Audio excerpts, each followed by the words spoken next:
T'as le temps, normalement j'ai 1 mois et demi, c'est fait pour m'acclimater, pour prendre mon temps. Mais si tu tombes grièvement malade, et bah ça peut t'empêcher de faire l'ascension. Donc ça c'est un autre risque.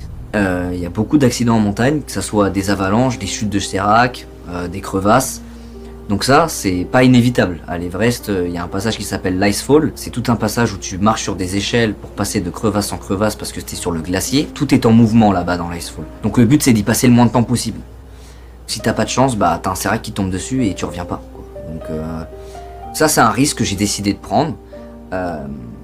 Voilà, c'est comme toutes les aventures que j'ai fait dans les Alpes avec Mathis cette année. Pendant le Cervin, je sais pas si vous avez vu la vidéo, ma corde est reliée à celle de Mathis. Si Mathis tombe, je tombe. Si je tombe, Mathis tombe. Donc si Mathis tombe et meurt, je meurs aussi. Si moi je tombe et que je fais tomber Mathis dans ma chute, Mathis meurt aussi.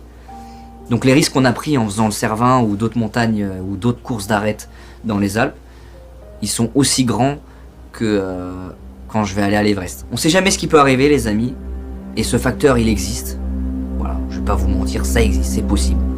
Il est minime mais il existe. Ça peut aller d'un problème météo qui m'empêche de monter, ou ça peut aller d'un accident grave qui m'empêche de revenir. Que ça soit moi ou un membre de mon équipe. Et ça, on est tous au courant.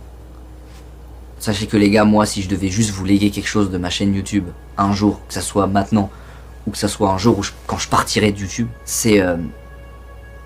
voilà. Croyez en vous. Si vous croyez